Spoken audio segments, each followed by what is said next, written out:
I'm trying to record a podcast. Hello, everyone. Welcome to Your Natural Dog. I'm Angela Ardolino, and my guest today is Dr. Margo Roman. She's a holistic veterinarian of over 47 years, an educator, and one of the very few practitioners who truly practice the do no harm philosophy of practicing medicine. She is currently before the Massachusetts Supreme Judicial Court after her veterinary license was suspended for sharing good faith health guidance on how to use ozone with clients during COVID.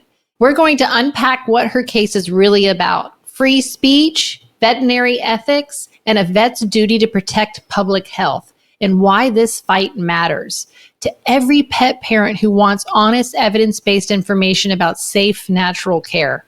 We'll talk about the veterinarian's oath, the chilling effect on practitioners who speak up, and the broader system that rewards pharmaceuticals while silencing whole plant medicine. So stay tuned. And we're back with Dr. Margo Roman, and I feel like I want to call this podcast Freedom of Speech My Ass. A. 2, I want to talk about the veterinarian's oath. Okay. What that means to you. It means so much to me. And I feel like those pet parents who don't know what it is, if we read it to them, that they would go, yeah, that would be awesome. That's exactly what I would want for my veterinarian, right? Because we all grew up trusting the person in the white coat. And we trusted the person in the white coat because we thought they followed this oath. And I'm going to go ahead and read it if it's okay. Yeah, please read it. With you, because I think it means something more. And I think if they can visually read it themselves and think about it, then it's important. We will. It'll be in the show notes. Because Dr. Margo Roman, I know a lot of veterinarians. I know a lot of holistic veterinarians. And to me, no one follows this more closely than you do. And it's an honor to know you. A privilege to know you, and having you on my podcast is amazing. But people, if you could look up veterinarian, especially holistic veterinarian, up in the dictionary, Margo Roman's picture should be there. And she's an amazing woman, and I will for a long time. That's right. Yeah, 40 years. How long have you been in practice? 47 years. 47 years. So she has seen it all. I was the first woman to take the veterinary acupuncture course in 1975 when they started the IVAS, International Veterinary Acupuncture. So I begged them to let me take it as a student, and they said, we'd only teach veterinarians. I said, but I've been working in a veterinary clinic since I've been 10, so I'm sort of like, know a little bit. And they're going, anyway. So go ahead. Oh, I love it. Yeah. Awesome. So here's the veterinarian's oath.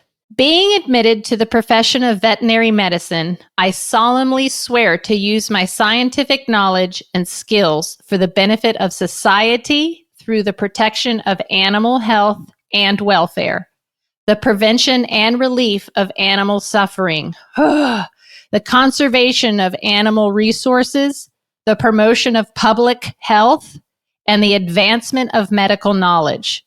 I will practice my profession conscientiously and with dignity, and in keeping with the principles of veterinary medical ethics. I accept as a lifelong obligation the continual improvement of my professional knowledge and competence. That's how I feel. I just wish that people would read that oath and consider that it's not only what you learned in vet school. There's so much more information that veterinarians can learn that is not specifically taught in vet school. Some of the vet schools now are teaching it, thank goodness. But a lot still only follow the lead from pharmaceutical companies and from dog food companies. And it needs to be more inclusive. And if you have a chance to learn something from someone who's had anecdotal experiences and even data and even research, and not have the ability to include that in your care, then you're missing opportunity. And what made me feel so strongly about it is I would get animals that were told that there's nothing they could do but euthanize. And many veterinarians that do holistic medicine can give this same story. They come in and they can't walk, or they told they have to do back surgery, or they need to have this chemo and radiation. There's nothing else, or just euthanize them. And with all the other modalities that we have, there's options to do. And if an owner can't afford to do all that, and we do acupuncture and chiropractic, and they walk in hours, what is that about? Was that just spontaneous healing? Well, then they should tell the owner it could spontaneously heal and not just euthanize them. So if you don't have the money to do this, you're cruel and you need to put the animal down. And that happened to me personally. And that's where I have been a proactive person about this. So I can give you that background if you're interested, if you want to hear that backstory. Well, everybody of a certain age who loves animals has been through that. Everyone has, unfortunately, the number of holistic veterinarians is diminishing, going away. What's more popular is someone calling themselves a holistic or integrative veterinarian, and they're just using it for marketing to get you in, and they're not practicing that. We have very few true holistic veterinarians in this country. I know AHVMA, like 3 years ago, said there were like less than 2,500 in the country. What I think is amazing is that I remember being at AHVMA, which is the Holistic Vet Conference, in the very beginning when I first released my products. First of all, I wasn't even going to make products. I was just going to teach veterinarians about the endocannabinoid system. And I said, what do you want to know? And they're like, oh, we understand it. We believe it. How do you use it? Tell us case studies. What is it working on? And that's what I went back and did. And very few cared.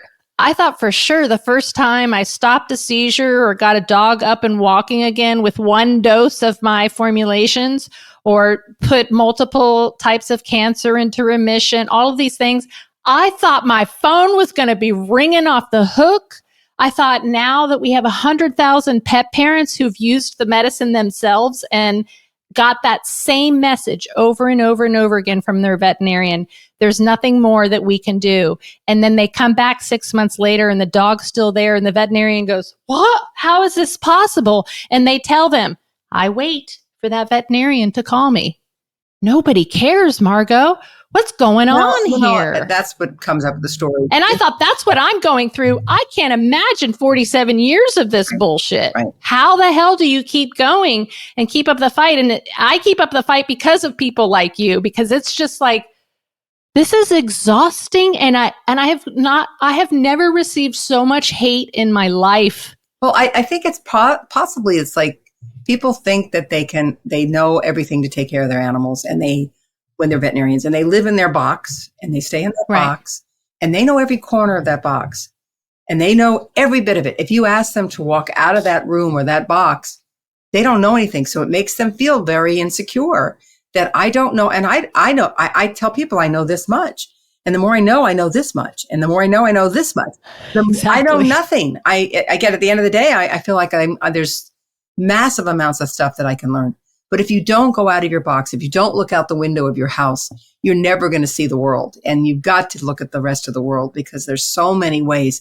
And in my profession, which is really something very different than human profession, I can tell that person there's nothing you can do.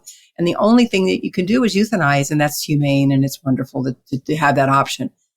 But if they don't know acupuncture, and they don't know chiropractic, and they don't know herbs, and they don't know ozone, and they don't know microbiome, and they don't know, all these other modalities, which should be part of the full spectrum of care that we give an animal, then they are denying care. And to me, that is harm. And against the oath. Against the oath. Because I have the science behind acupuncture. I have the science behind ozone. And I'm very much into microbiome. And when I talked about it, they literally thought I was full of shit. And they said, you're crazy, right? And now there are over 250,000 PubMed articles on microbiome. So you got to pay attention to this. It is just because you're able to see something work and you tried it and it worked and you repeated it and it worked again and you repeated it, because you don't have all the data that, as a clinician, because I'm a one-person clinician, I don't have a university with 7 students under me that can publish for me. If you try to publish independently, you can't get it in AVMA journal. They will knock and rock you and I submitted something. We don't have anybody to peer review microbiome when I first submitted it. They should have had somebody, they said, we have nobody to peer review. I said, I'll find you peers that can review it. No. Right. So if your journal is paid by pharma, if the veterinary school is paid by pharma, if the veterinary boards are paid by pharma, if the law schools are paid by pharma and the medical schools are paid by pharma, how much information can we share if there's this kind of financial beholdenness that is occurring? Right. That's what's so disgusting about this is that they don't let us holistic woo-woos over here just do our thing. This is what I'm going through. I got my first letter from the FDA, have to take down all my education blogs. I can't, they're literally telling me that I'm not allowed to talk about my cases and my formulas in the same sentence. And I'm like, but I went to the University of Vermont School of Medicine for the study of cannabis, biology, and therapeutic use. And that still isn't good enough, just like it's still not good enough that you've been a veterinarian for 47 years and you know shit. You know things that many people don't, and you should be sharing that knowledge with the younger generation who's coming up because they're still getting out of school and don't know anything about how to bring an animal back to homeostasis or how to help it. They know how to put a bone together. They know how to cut things out. They know anatomy and physiology, but they're still not being taught diet and nutrition. Very few schools are being taught now. I heard there's a couple teaching about the endocannabinoid system, which is the master system in our body. This is that system that does react to the herbs and plants and mushrooms that can bring us back.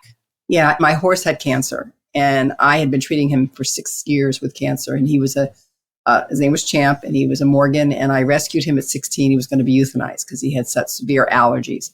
Treated him with homeopathy, with acupuncture, with nutrition, and got his hair coat back. And he was jumping and showing with my daughter. At 20, he got cancer in his eye. And I decided that I had heard clients of mine that had the third eyelid removed due to squamous cell. Within a year, they had metastasized and they euthanized him. I said, well, I'm not going to do that. I'm going to do it with homeopathy. I'm going to do it. So for 6 years, I treated him with all the other alternatives. So I got 6 years when 1.5 years was what I should have gotten. And then I decided, then I was found out about ozone therapy and was encouraged by friends and veterinarians that had been doing it and said, I don't know anything about it. So let me experiment on my own horse, right? So long story short, he lives 2.5 more years jumping in horse shows, but I had taken him to Tufts and Tufts said he would be dead in 2 days. And he lived 2.5 years. And I tried to show them what I was doing. They were so like, we told you to euthanize this horse. He was dying. I said, but he's living. And I sent them pictures of him jumping in a horse show. Right. We don't want to know about it. Don't send us any material. I said, but aren't you interested in how I'm treating him and like what I'm doing? No. So what did you think when you heard, when they said no? What did you think I'm then? like, You were well, like, why wouldn't you want to know? Like, isn't this what we do as veterinarians, try to care for our animals, especially my own horse, I love. Right. And I don't want to give up on him if I don't have to, right? So I'm following my veterinary oath. I've studied ozone therapy now for over 20 something years, going around the world, studying with physicians and have understood as much of the science as I can. And I teach it all over the world. So I can't use it on my animals. And so prior to the pandemic happening, I was in the United States, it was already going on in Italy and Spain. And those doctors that I have studied with for years were shutting down COVID wards using ozonated saline and ozonated treatments. We couldn't say anything in this country about it. People were doing it, but they couldn't say anything. And so zoonosis is contagious diseases that are passed between animals and humans. So the origin of this coronavirus, at least, was coming out that it came from bats. So that makes it a zoonotic disease, right? Or came from, the wet markets. So we didn't know for sure. We still don't know where it came from. But if it's a zoonotic disease, we should be paying attention to it. And as a veterinarian, that's my job. That's the veterinary ethics. That's the One Health initiative. We are part of a healthcare team that needs to be protecting both animals, humans, and public health.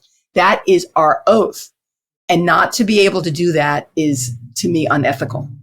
And the Massachusetts Veterinary Board said, we do not believe in the veterinary oath. They literally said it. Yes. As long as you're prescribing their medicines, following their standards of care, their rules, the prescription diets, all the whatever, then this oath works. But when you learn and you've been practicing it for years and years, that's what's so ridiculous. But this is feels like a therapy session, because I'm like, if they're not looking at your past and what you've already proven and practiced over and over again, and you are a veterinarian of 47 years, I feel like, what am I upset about over here screaming with nobody listening to me when they don't want to hear it?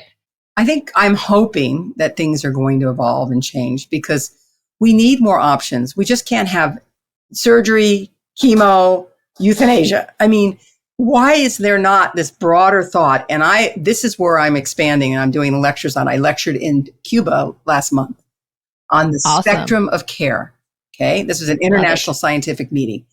So the veterinary medical colleges came out with this, it's called SOC, spectrum of care. And the spectrum of care is, the example is, you have a 12-year-old dog that comes in with bad teeth, has liver functions that are elevated, has a cardiac issue, has an ear infection, has bad skin, and needs 5 teeth extracted. And you have to do the standard of care. You got to do ultrasound, you got to do EKG, you got to do a liver biopsy, skin biopsy, culture of the ear. The people have $500. They don't have $4,000. Right. What do? You euthanize the dog. No, you think creatively. You assume they have heart problems. You assume they have liver problems. You put them on nutrition. You put them on herbs. You get the teeth out. Do you have to do full mouth radiation, dentistry to take the teeth out of this dog? No, you don't need to do that. I was at a 90th birthday party for a neighbor, and I told her I was a veterinarian. She just started in with this story. And it was like, oh my God. She said, I went to the veterinarian. My dog has these terrible teeth, is really not great with all these teeth. And the first thing they do is they give it a rabies shot because it hasn't been in. Dog got so sick from the rabies vaccine, it just about died. And she said, I can't bring it back. It's now 3 years and the dog's been sitting with these rotted teeth. I said, that's terrible. Get someplace to have their teeth out. She goes, I don't trust the veterinarian anymore. I go in there. The first thing they do is they pop the rabies vaccine. And she goes, and the dog just about died from it.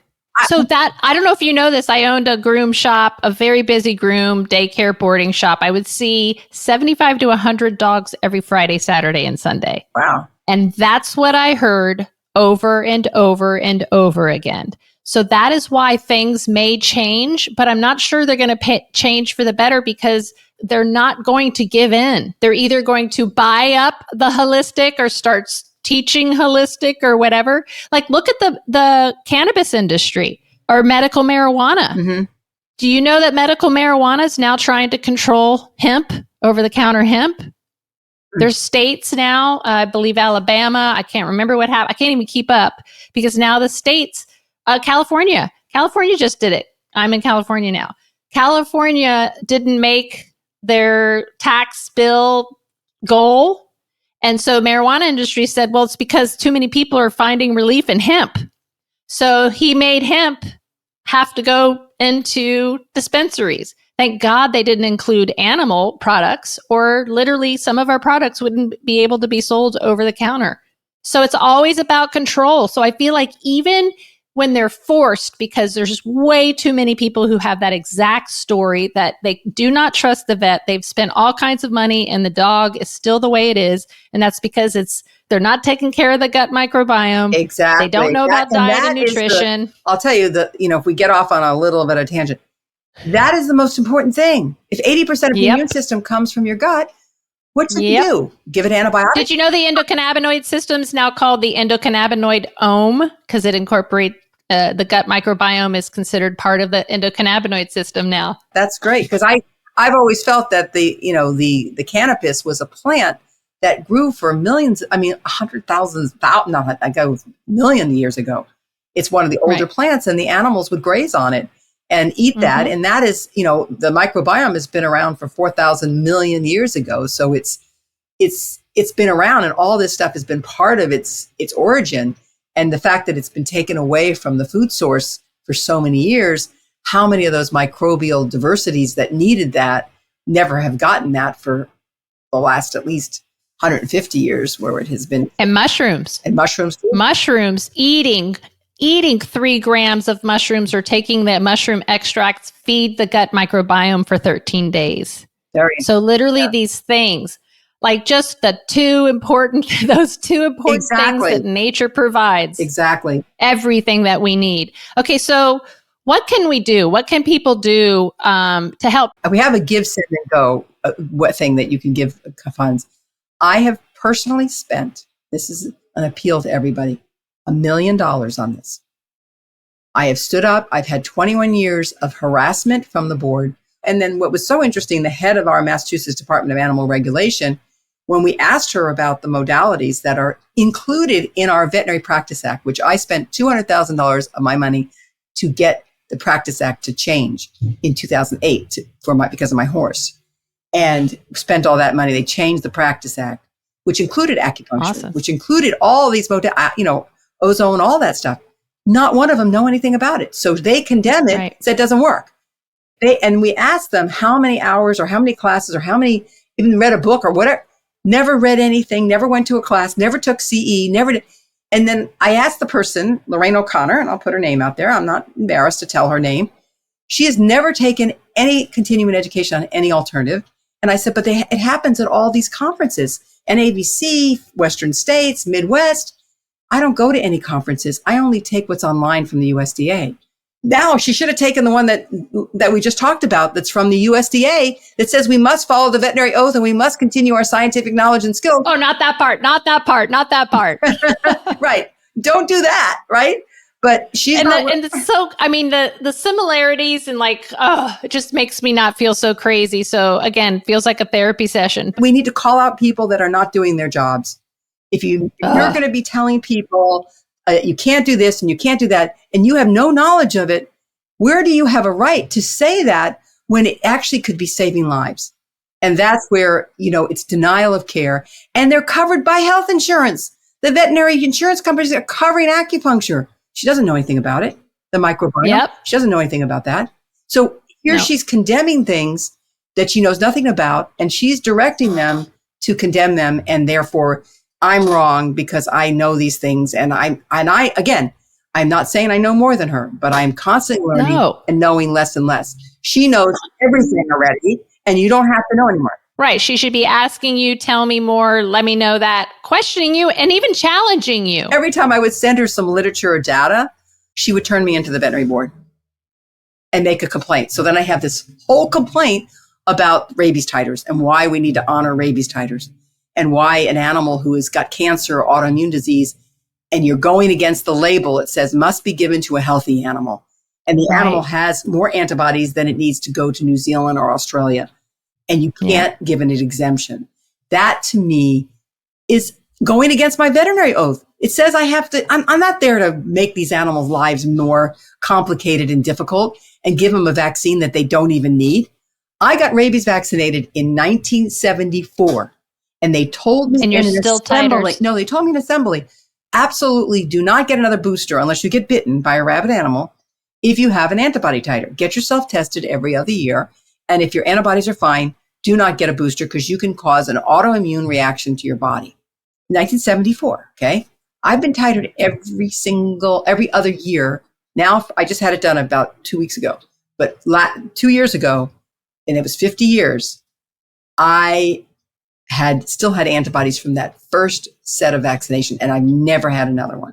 So the message there, folks, is so does your pet. We need to make sure they have antibodies, not just say, okay, let's assume it. But a vaccine, the rabies vaccine only has to be 86% efficacy for licensing. To me, that interprets 14% of them could have no protection, but you have a piece of paper, and that is more valid than the antibody. That makes no sense to me.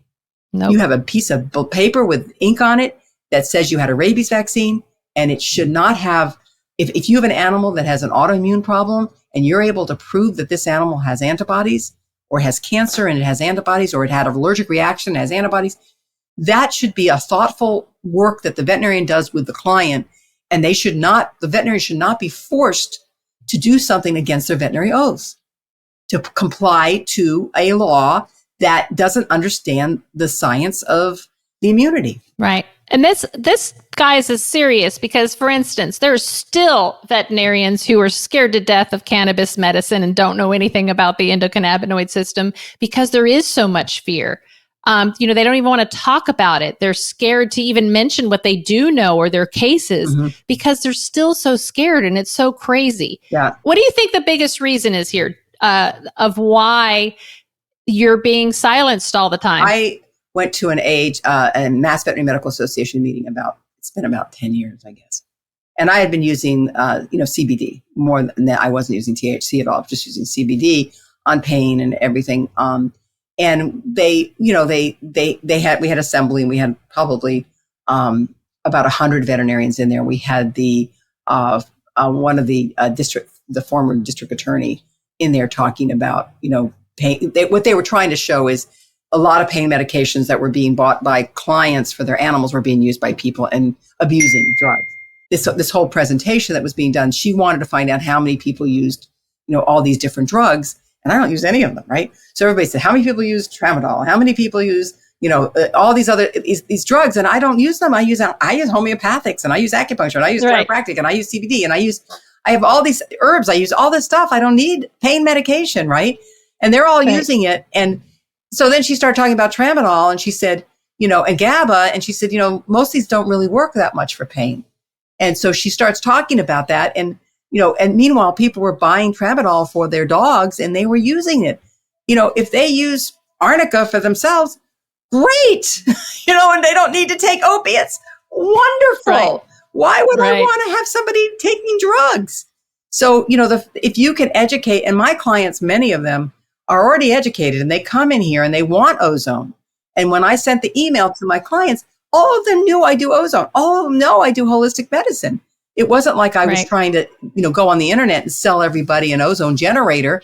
These are clients of mine that many of them already had them, and make sure they can use it for their PPE. And if their animals get something, they can make ozone water and wash them down in it.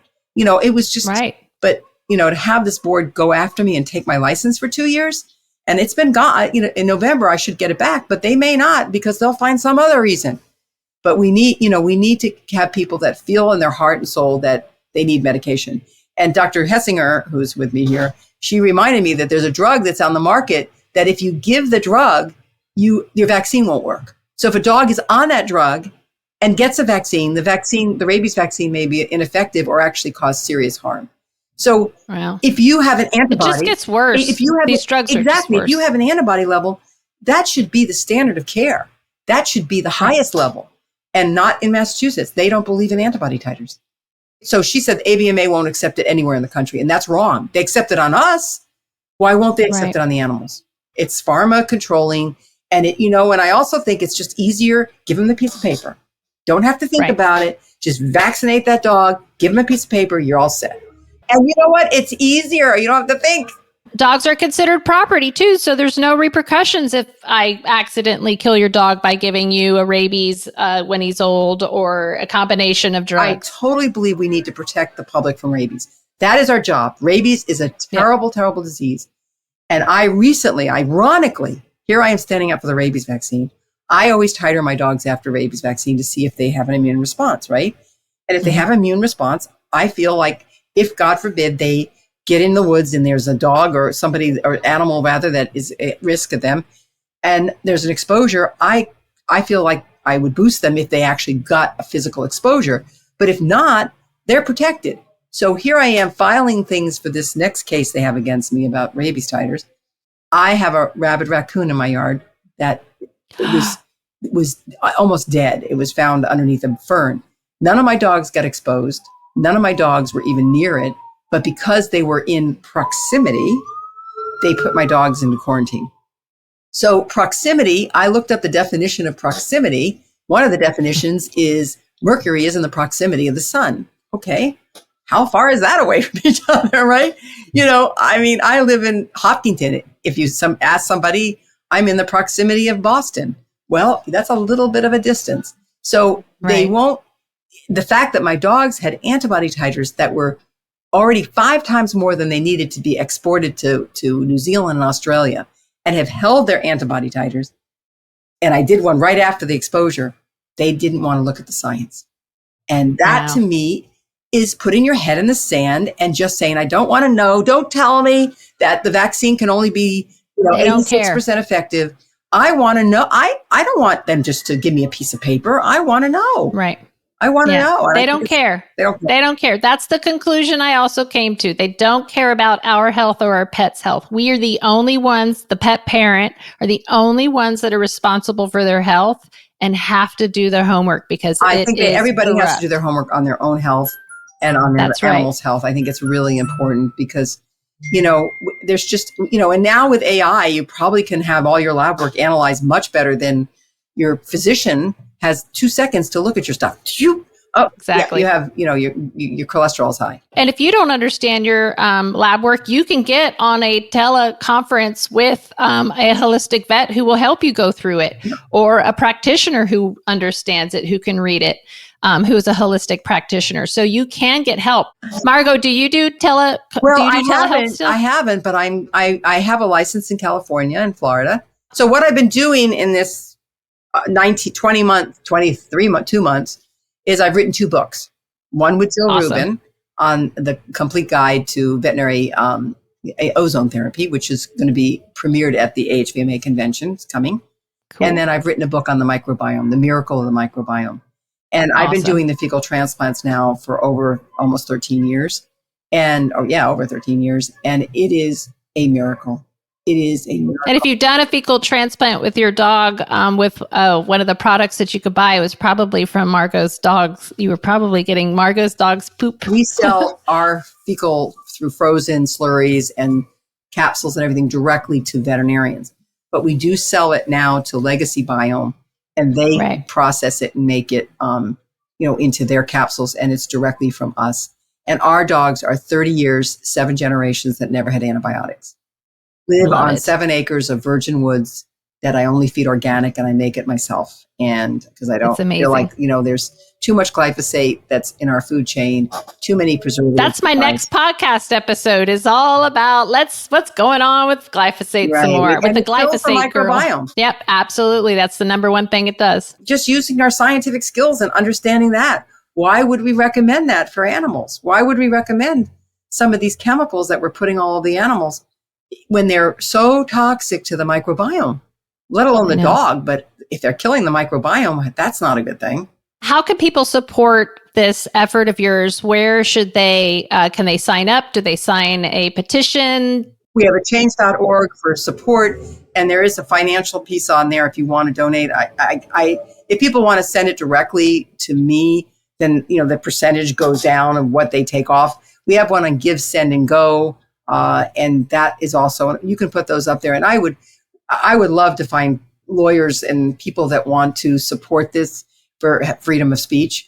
I have a lot of physicians that have signed up that also had their licenses taken away for doing integrative stuff. And it's really hard. I mean, that's veterinarians. I'm talking about physicians that have had their licenses taken away by not vaccinating a child who was sick with the COVID vaccine, and they were had their license taken away.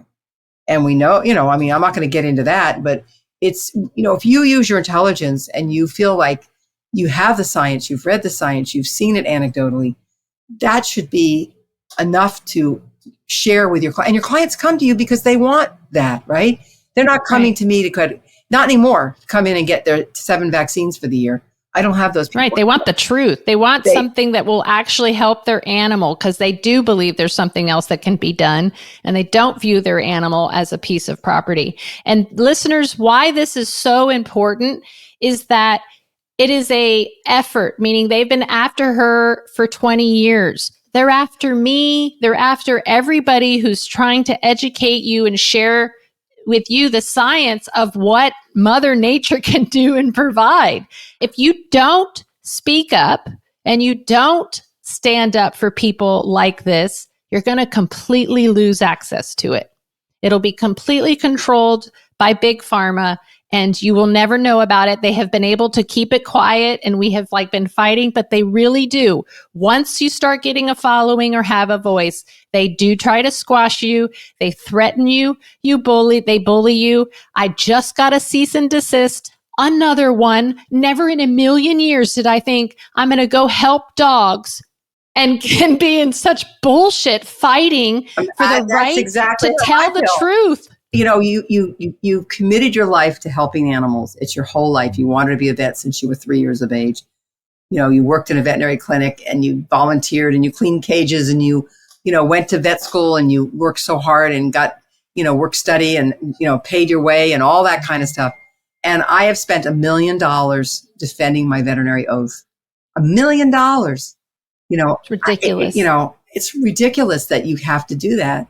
But that's why people don't do it, because they can't afford to. So they stay and it's scary. Table. They do what they do. Don't tell anybody what I do. And I don't feel that's what I should be doing. I should be educating. I should bring information forward. Share information with colleagues. Use the universities to open their eyes, not to say, we only take money from this group and we're not going to look at that group. If all the people that do the things that you did could give the universities $5 million like the drug companies do, they would probably pay attention to you. But the fact that you don't give them $5 million or you don't have a chair in their it doesn't, they're going to try to keep the money coming from the ones that give money.